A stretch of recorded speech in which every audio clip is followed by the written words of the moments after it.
Breaking: Muslims just ambushed Trump Tower in NYC. Here's what's happening in the street right now. Muslims have had a heyday over the past 8 years under the rule of Barack Hussein Obama, who did everything in his power to further their plans to take down our country. But lately, these idiots are quickly learning there's a new sheriff in town, as President Trump isn't letting them get away with their crap any longer. Now, in another act of civilization jihad, thousands of Muslims have swarmed Trump's New York property, in an attempt to intimidate our president, sending him a clear message that they're still actively working of the Islamic takedown of our country. Muslims around the world have had a hard time coming to terms with the Trump presidency, as our badass commander-in-chief has been doing irreparable damage to their forces as of late, unleashing his mad dog Mattis, who had decimated ISIS so much, that our military has literally run out of bombs. They're also royally pissed at the migrant ban that Trump continues to fight for, as their time to invade our country with hordes of terrorists is quickly coming to an end. So rather than sitting around on prayer mats fasting like good little Muslims should be doing on Ramadan, New York Muslims decided to get feisty, breaking their Ramadan fast in order to send President Trump a nasty message that he'd be sure and notice. Showing up in droves, they arrived at Trump Tower in order to hold a protest, led by Hamas terrorist/Women's March leader Linda Sarsour, who was out in full force spewing more of her divisive lies about our president, while continuing to lie about her true intentions as a Muslim activist. As Palestinian Muslim Sarsour continues to bash our president and label Americans as bigots and racists, what's ironic is that this Hamas-linked terrorist comes from the most bigoted area on the face of the planet, where Jews and Christians are routinely rounded up and killed, prohibited from worshipping God out in the open. But of course liberals were there to praise every moment as these stinky Muslims filled the streets, as their shared hatred for America and our values will continue to bind them together.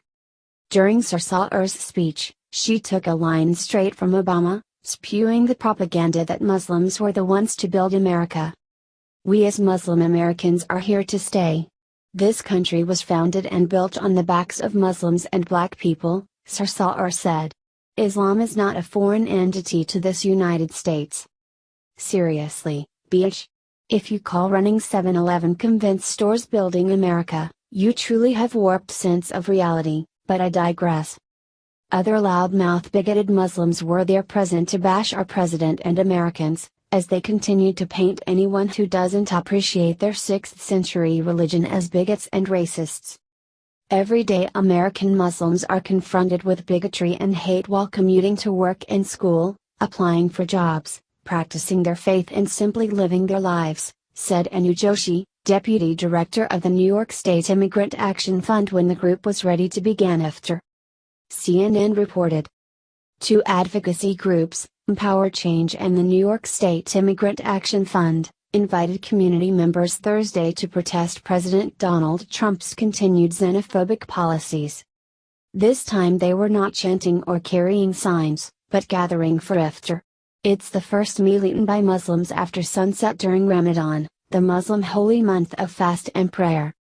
Police officers stood on Fifth Avenue, one of the busiest streets in the country, and watched as a large group of Muslims and supporters sat between security barriers steps away from the entrance to Trump's Midtown Manhattan building.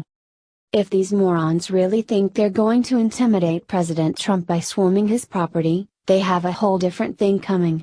And if they truly think continually playing the victim and demonizing Americans is going to score any points with us, or make want to understand their point of view, they are sadly mistaken.